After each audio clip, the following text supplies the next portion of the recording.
Sup everybody, and today I'm going to be talking about Australian Survivor, which is obviously the Australian version of the product of Survivor, and I do recommend it to many people, especially since its newest season is going to premiere in a couple days after this video is uploaded. So I think if you want to try Australian Survivor out, you should take a chance to watch it. And furthermore, as I'm running through the video, you can get a little sense of what the Australian edition of Survivor entails and how different this franchise operates in comparison to the American version. Continuing on with the trend from the last video, where I reacted and gave an analysis on the Survivor 48 preview, this time I'm going to do the exact same thing, but for the Australian Survivor Brawn vs. Brawn 2 preview. Because why not? And also, this is the first time I'm making a video in relation to Australian Survivor, which if you don't know, there's international Survivor out there with the English-speaking language, like Australian Survivor obviously, Survivor South Africa, New Zealand, and even UK. Which goes to show how huge the Survivor franchise is, where it expands its franchise globally. But as of the moment now, Australian Survivor is the only international Survivor that is still currently running. So it's the only one we can work with as of now. So just like my Survivor 48 preview analysis, I'm just going to run through the preview and then break down some things to note of from it and share my takeaways on it by the end of it to gauge on the tone and theme that they are promoting this season. And so the promo begins and we just get shots where the camera pans through the jungles of Samoa and enters the tribal council set where we have a title card saying the most explosive season ever. Which that better stick, because I will be disappointed if it isn't. And while the scene happens, we get a voiceover from one of the men saying, once it's day one of Survivor, you gotta play straight away, or else you shouldn't even be there to begin with. Which that line is pretty interesting, and in a way, it encapsulates that this is probably going to be a pretty game body cast who is willing to play hard. Then we get another voiceover from another player who says that he found an idol 5 minutes into the game, where I can pretty much tell who it is. And they pretty much blatantly show that by cutting to who he is in the next shot and also showing him at Tribal wearing what supposedly is the idol around his neck. So wow, Australian Survivor really just spoiled something already. Then we move on to another voiceover where it states that the elements of Survivor has forced everyone to start playing the game right away as we get wide shot views of every member from each tribe, starting off with the Brawn and then with the Brains. Afterwards, we get one of those cool drone shots as it flies over one of the challenges, and then we get an aerial view of each of the Brain and Brawn tribes making their ways to Tribal Council. And throughout the brief tribal segments we get, the scene cuts to some title cards where it starts out with, from the very beginning, trajectory, loyalty, deception, lies, and chaos. Which all of these terms are very refreshing to see in comparison to the new era, which the mantra we get is just so generic and doesn't really add much substance of intrigue, which is obviously because of the lack of themes which Australian Survivor continues to enforce on with their seasons.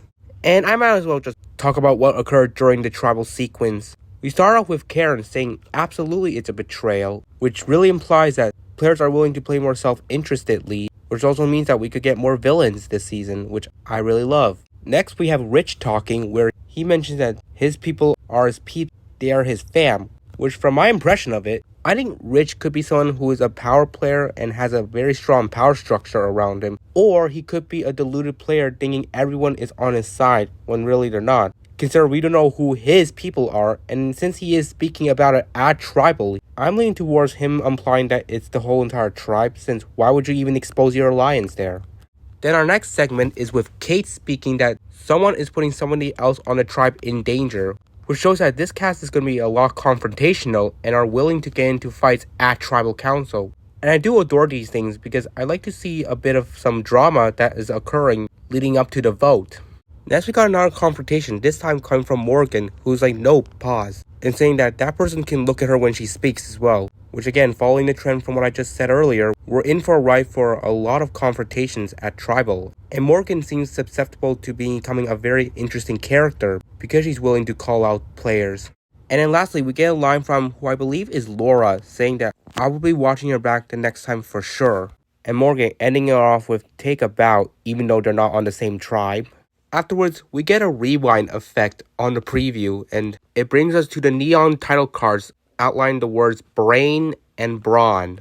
and we get the monologue from JLP introducing us to the season and welcoming the audience to a rematch of the Brains vs. Brawn theme, since we already did it before back in Season 6. Then we finally cut to some scenes of the players in challenges, while in the background we have a pop music playing in their version of Take On Me, which is a song that I really loved listening to. And in general, these Australian Survivor previews always use these pop songs in the background to promote their seasons. Next, we get to our first actual confessional that we see, and it is from Kent, who describes himself as the praying mantis whose plan is to slowly eat him alive, which Kent seems to be the kind of player who is going to play aggressively and probably try to make big moves, but it matters on if he's able to execute them right or not. After that, we get more challenge shots, and then Morgan's confessional talking about there will be some regrets from players if they try to provoke her in any way, which we already saw how much she's willing to get in confrontation with people, so I think Morgan is going to be someone who is going to be very interesting this season and probably going to be a fun character too. Furthermore, we get another confessional, this time from Noonan, who says it's time for battle stations, which, I mean, it doesn't really give us much depth to who Noonan is, but it seems like more so she is talking in representative for how the tribes are going to clash this season, so this adds more to the intrigue for this season. Next, the promo highlights Miles, who's ready to kick some Brawn butt. He didn't say but obviously this channel is family friendly, so of course I'm not going to use profanic language. But anyways, Miles is someone that I'm super excited to watch play because I think he's primed for a journey for this season. And then our last visual confessional is from Rich, who just straight up says kaboom. And I already gave an impression on him from his dialogue at Tribals, but this adds more to the fact that Rich is going to be a player who plays as hard as he can and gain some sort of power. And then we get our final shots of both tribes cheering in the challengers, while we have our last voiceover from JLP saying that this season will make the players smarter, stronger, and more unpredictable than ever before. Which, again, JLP's monologues here are very refreshing in comparison to the New Era Survivor, where I feel like the monologues Jeff uses just lacks a lot of variety that makes it very baseline.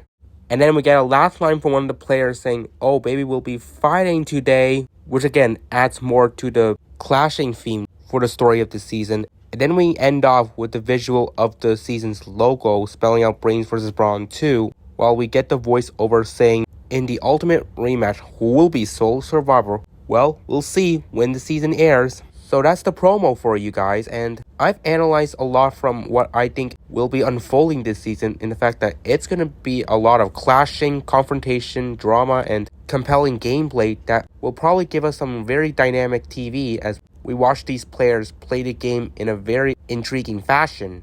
Australian Survivor seasons in general has been really good lately, especially since Heroes vs. Villains, when we got a new showrunner. It really propelled these seasons into the hierarchies in the franchise of Survivor, even globally.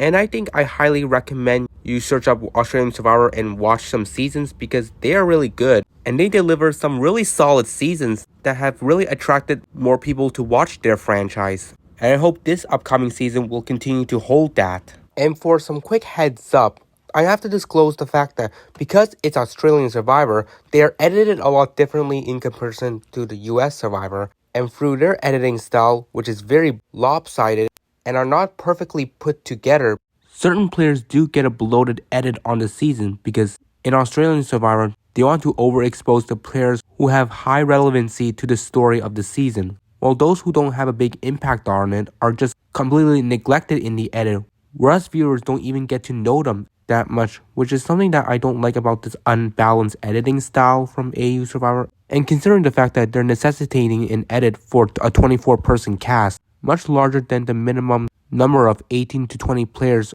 on a Survivor US season. And also, in addition to this, because of the expanded number of players, it also means that there's going to be an expansion of episodes where a good amount of them will include non-elimination episodes, which sometimes can be very harmful to the pacing. So I really hope this season can try and rectify that in a way so it isn't as too egregious to the gameplay that these players are going to have. And in general, the hopes I have for the season is that it will try and reinforce a more balanced edit and pacing so that there can be more cohesion with the presentation of the season. But anyways, I'm overall still excited for the season that's to come, and I'm definitely going to review on the season when it finishes.